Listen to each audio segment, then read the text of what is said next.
네, 반갑습니다. 움직이는 교회 김상희 목사입니다. 오늘 함께 감사합니다. 오늘 함께 볼 말씀은요. 로마서 12장 14절에서 21절까지의 말씀 함께 보길 원합니다. 우리 함께 봉독하도록 하겠습니다.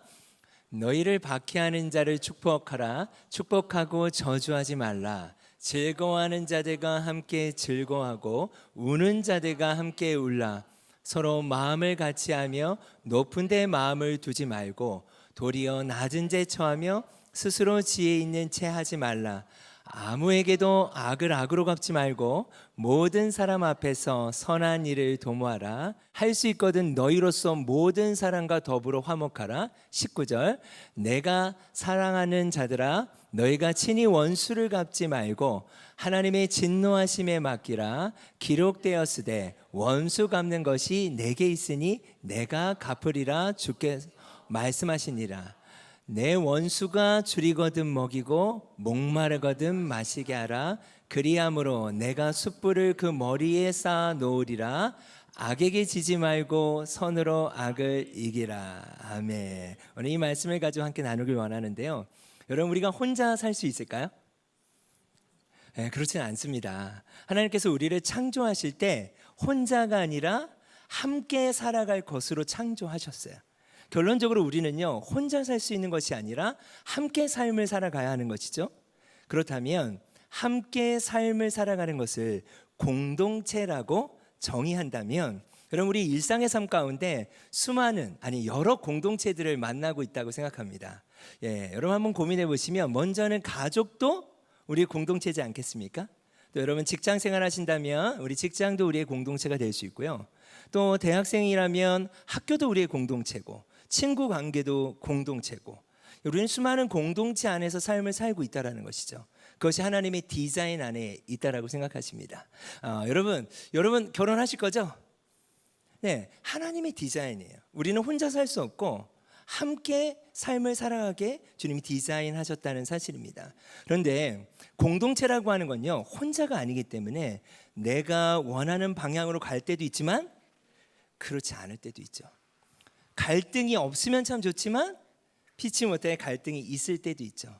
그때 오늘 우리가 본 말씀처럼요, 하나님 이렇게 말씀하세요.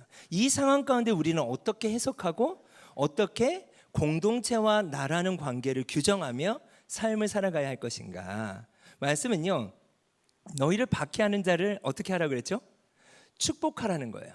여러분, 박해하는 자를 축복한다고 저주하지 말라고 하는 건요, 쉽지 않은 일입니다. 그리고요, 악에게 악을 갚지 말고 오히려 선한 일을 도모하라는 그 주님의 말씀은요, 너무나 쉽지 않아요. 여러분, 그런 상황 가운데, 그 갈등의 순간 가운데 여러분 그렇게 하실 수 있으시겠어요? 물론 좋은 컨디션과 충만할 때는 그게 가능하지만 때로는 그것이 참 쉽지 않은 그런 우리의 관계의 삶을 우리가 마주해야 한다고 생각합니다. 저에게 있어서 저의 인생에서 짧은 기간인데요, 정말 제가 감당할 수 없는 어려움이 있었을 때가 있었어요. 조금 과장하면 24시간 저한테 욕하는 사람이 있었어요. 네, 근데 그걸 제가 벗어날 수가 없는 거예요. 남자분들이 이해하실 텐데 바로 군대였습니다. 제가 조금 늦은 나이에 군대를 갔는데 저보다 한참 어리신 분이라고 할게요. 분이 늦게 군대에 온 저에게 눈만 뜨면 욕을 하는 거예요. 근데 제가 이게 너무 힘든 거예요. 근데 같이 먹고 같이 자야 되는 거예요. 그 공동체를 제가 벗어날 수가 없는데 계속 욕을 듣는 거예요. 근데 제가 너무나 스트레스가 쌓여가고 있었어요. 기도를 해도 이게 끝나지 않는, 끊이지 않을 것 같은 이 패턴과 삶이 저를 너무 괴롭히더라고요. 근데 잠도 잘 못 자게 하는 거예요. 그러니까 잠을 자고 있으면 근무가 아닌데 깨우는 거예요. 깨우는데 어떻게 하는지 아십니까? 저를 보고 웃어요. 와, 그냥 제 혈압이 완전히 올라가는 거예요. 근데 어느 날 너무 피곤해서 또 이렇게 잠을 자고 있는데 제가 근무가 분명히 아니었는데 저를 또 깨우는 거예요. 그때 제가 너무나 화가 나는 거예요. 그래서 제가 이 절제를 하지 못하고 어떻게 했는가? 이 근무표를 저한테 딱 던지는 거예요. 근무가 아닌데. 그리고 또 웃는 거예요. 이게 너무 괴로운 거예요. 그래서 제가 어떻게 했는가? 이 근무표를요, 죄송합니다, 그분의 면상에, 얼굴에 그냥 확 던져버렸어요. 여러분, 제가 어디서 이렇게 욕을 먹을 사람이 아니거든요. 저를 이렇게 앞에 두고 누가 욕을 하겠어요. 제가 하면 했지. 근데 너무나 이게 말이 안 되고 너무 힘든 거예요. 그래서 저도 모르게 욱하는 마음에 이 금모표를 얼굴에 확 던지고, 그래 너 오늘 넌 끝났다. 그냥 제 마음에 그런 결단을 했던 것 같아요. 근데 그 순간 또 다른 근무자가, 더 다른 높은 고참이 이 상황을 무마해 줬어요. 근데 그때 제가 이 이후에 어떤 일들이 벌어졌냐면, 제 영혼이 너무 피폐해지는 거예요. 이 사람이 잘못했고 저는 많이 참았고 오랜 시간 인내했는데, 이 사람이 잘못했으니까 저는 악을 악으로 조금이라도 갚고 싶었나 봐요. 제 억울함을 표현하고 답답함을 표현하고 싶었나 봐요. 근데 문제는 뭐였는가? 하나님과의 관계가 어려워져 버린 거예요. 악을 악으로 갚았을 때 제가 너무나 마음이 어려웠던 거예요. 그때 제가 화장실에 가서 그때는 좀 제가 있었던 부대가 좀 규율이 엄한 곳이었어요. 그래서 가만히 이렇게 앉아만 있었어야 됐어요. 그래서 제가 화장실에 가서 기드온 성경이라고 있었거든요. 이 조그만 거, 신약 성경 있는 거, 그걸 가지고 이렇게 말씀을 보고 싶었어요. 너무 힘들어서. 그때 본 말씀이 로마서 12장 14절에서 21절까지의 말씀이었어요.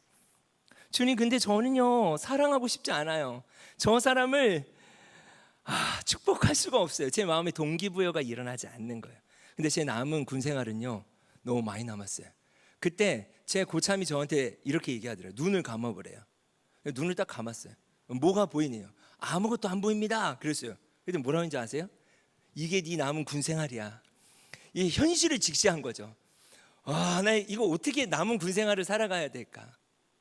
상상할 수 없는 일들이 많이 일어났거든요, 이후에도.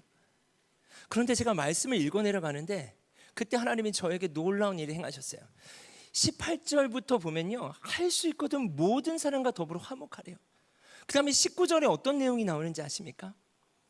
원수 갚는 것을 내게 맡기래요. 근데 그때 갑자기 제 눈에서 막 눈물이 흐르기 시작했어요. 왜 눈물이 흘렀냐면, 저는 너무나 힘들어서 그 사람을 대적했어요. 악을 악으로 갚고 싶었어요. 근데 하나님의 관계가 어려워지니까 너무 마음이 아프고 그게 더 힘든 거예요, 제 마음 가운데. 근데 하나님의 음성이 들리기 시작했어요. 그 말씀을 보는데 19절에서 21절까지 보면 아까 여러분 보셨던 그 말씀처럼 원수 갚는 것은 내게 있으니, 뭐라고 하셨죠? 내가 갚으리라. 이게 어떻게 다가왔냐면, 상인아, 너가 원수 갚지 않아도 돼. 원수는 내가 갚을게. 너는 선의 입장에 서 있었으면 좋겠어. 이걸 제가 경험한 거예요. 너가 친히 원수를 갚으면 너의 영혼이 피폐해질 수 있어.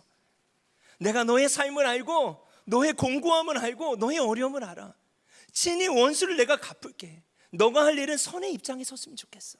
원수가 줄이면 그냥 먹여. 뭘 마시고 있다면 줘. 그게 뭔지 아니? 그 원수의 머리에 숯불을 쌓아놓는 것과 같아. 여러분, 그 머리에 숯불을 쌓아두면 어떻게 될까요? 너무 뜨거우지 않을까요? 그래서 제가 두 번째 깨달은 게 있어요. 첫 번째는 하나님이 제 영혼이 피폐해지길 원치 않으셨던 거예요. 두 번째는 그 원수는 저에게는 원수지만요, 하나님에게는 너무나 사랑하는 자녀였다는 것을 제가 깨달지 못했어요. 그 시간들을 통해서 그 영혼이 변화되길 하나님은 원하고 계셨던 거예요. 그 하나님의 마음이 저한테 임하기 시작할 때 제가 하염없이 눈물이 흘렀어요. 그리고요, 저의 군생활은 완전히 바뀌었어요. 남은 군생활은 똑같이 힘들었어요. 그리고 제 인생의 중요한 가치관을 만들게 됩니다. 왜 원수를 사랑해야 할까요? 여러분, 관계 안에 때로는 원수가 있어요. 여러분에게 어려움을 주는 사람들이 있잖아요. 왜 사랑해야 되는지 아십니까? 여러분 때문이에요. 여러분, 이 더 메시지라고 하는 이 시간이 왜 있을까요? 이 메시지가 필요한 사람 때문에 있는 거 아닐까요? 제가 그 속해 있는 공동체 안에 어려움을 당할 때마다 제가 느끼는 감정은 뭐였냐면, 나는 자꾸 피해자 같은 거예요. 나만 이렇게 해야 할 것 같은 거예요. 근데 완전히 제가 바뀌었어요. 엑스트라도 아니고 조연도 아니고 나는 피해자도 아니고 내가 주인공인 것을 알았어요. 그래서 제가 이 군생활 할 때, 남은 군생활에 이렇게 글씨를 써놨어요. 옷장에, 관물대라고 하는데 그 옷장에 뭐라고 써놨냐면, 주님이 나를 얼마나 사랑하시면 점점점.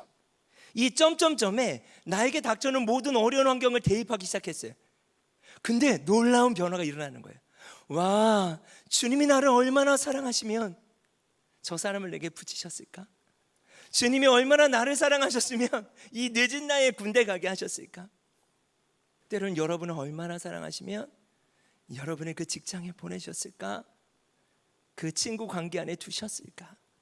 제가 오늘 여러분과 나누고 싶었던 말씀의 제목이 상처는 별이 되고예요. 여러분, 제가 군 생활하는 동안 하늘을 많이 바라봤어요. 하늘에 별이 있는 거예요. 근데 제가 오래전에 부르고 들었던 찬양이 생각나는 거예요. 이 시간 너의 맘속에 라는 찬양이 있었거든요. 그 찬양의 가사를 보면요, 이런 가사가 있어요. 이 시간 너의 맘속에 하나님 사랑이 가득하기를. 너를 위해 저 별을 만들고 이 세상을 만들고 아들을 주셨네. 저는 제 인생에 제가 주인공이라는 생각을 하지 못했어요. 수많은 관계 안에서. 또 저는 일찍부터 사역자로 삶을 살아가면서도 더 그랬던 것 같아요. 내가 무엇을 해야만 한다는 의무감이 더 많았지 내가 주인공이라는 생각을 하지 못했던 것 같아요. 그러나 그 사건을 통해서 제가 경험한 것은 내가 주인공이구나. 어려울 때마다 주님이 나를 얼마나 사랑하시면 점점점 그것들을 대입해 가면서 하늘을 볼 때 맞아, 이 군대도 나를 너무나 잘 아시는 하나님께서 나를 위해 세팅하신 환경이지. 그러면 야고보서의 말씀에 보면요, 너희가 여러 가지 시험을 만나면요 기쁘게 여기래요. 왜요? 그 시험이 인내를 만들어낸대요. 그 인내가 조금도 부족함이 없게 우리를 만들어준대요. 연출하시는 분은 하나님이에요. 우리의 인생 모든 것을 주관하시는 분은 하나님이세요. 그 순간순간을 이 땅의 삶을 살아가는 우리는 다 알 수 없지만 연출자이신 하나님은요 우리를 너무나 잘 아시고 그분은 사랑이세요. 여러분 믿으십니까? 그렇다면 우리의 관계 속에 공동체 안에 숨겨져 있는 하나님의 비밀이 있다고 생각해요. 보이는 것이 다가 아니잖아요. 오늘 21절 마지막 절은 이렇게 얘기합니다. 너희가 악에게 지지 말고 선으로 악을 이기라. 저는 이 말이 이제 어떤 의미인지 알 것 같아요. 왜 나만 이렇게 해야 해요가 아니라 악에게 지지 말고 선으로 악을 이기라는 말은 나를 사랑하시는 하나님의 마음이며 또 상대방을 향한 아버지의 사랑이었구나. 여러분, 제가 좋아하는 말이 있습니다. 짝대기 하나 차이인데 사람은요 악한 것이 아니라 약한 것이래요. 악하다고 생각하니까 관계는 끊어지더라고요. 그런데 그 사람이 약해서 그런 거더라고요. 저도 그 상황에서는 그게 보이지 않았어요. 너무 힘들었으니까. 그러나 이 말씀을 통하여서 하나님의 마음이 제 안에 임했을 때 제가 깨닫게 됐어요. 그렇구나. 이후에는 알겠어요. 이 상대방의 약한 지점이 보이더라고요. 근데 군생활 동안 제가 기도는 못했어요. 아직 마음이 정리되지 않았어가지고. 그러나 지금이라면 이 말씀을 제가 깨닫았던 지금의 저라면, 조금 성숙한 저라면 기도해주고 싶다. 저 친구가 얼마나 약했으면 나한테 이랬을까? 여러분 안에 상처들이 있을 수 있어요. 그러나 주님의 마음을 우리가 경험하기 시작한다면 그 상처가 여러분에게는 별이 될 수 있다라고 여러분 믿습니다. 아멘. 여러분, 원수를 왜 사랑해야 하죠? 여러분, 이것을 우리가 받아들일 수 있었으면 좋겠다. 다 납득되지 않을 수 있지만 여러분 돌아가셔서도 아니면 다시 한번 이 말씀을 읽어가면서 왜 내가 공동체 안에서, 여러분 교회 공동체도 있잖아요. 또 여러분의 직장의 공동체, 캠퍼스의 공동체, 또 친구라고 하는 공동체, 그 공동체 안에서 내가 왜 저 사람을 용납하고 사랑해야 할까? 나를 위해서일 수 있다. 그리고 누구를 위해서? 그 사람을 사랑하시는 하나님의 마음을 우리가 기억하고 그 사람을 위해서일 수 있다 라고 여러분 믿습니다. 아멘. 여러분의 혹 그 관계 안에 있었던 스크래치 되고 아팠던 그 상처들이 여러분 혹시 생각나신다면 맑은 날씨라면 한번 밤하늘을 보셨으면 좋겠어요. 그 밤하늘을 보고 저기 별이 있네. 이 별이 누구 때문에 있지? 여러분 누구 때문에 있죠? 하나님의 시각엔요 여러분 때문에 있는 거예요. 또 여러분 공동체에 아픔이 있으십니까? 교회에? 이 공동체가 누구 때문에 존재하는 거죠? 여러분 때문이에요. 그렇게 엑스트라도 아니요 조연도 아니요 하나님 앞에서는 여러분 저와 우리 모두 한 사람 한 사람이 주인공인 줄 믿습니다. 여러분 그 공동체에서 여러분이 그 일을 시작하는 자였으면 좋겠어요. 공동체와 나와 공동체 부르심이 여러분에게 있다고 믿습니다. 아멘.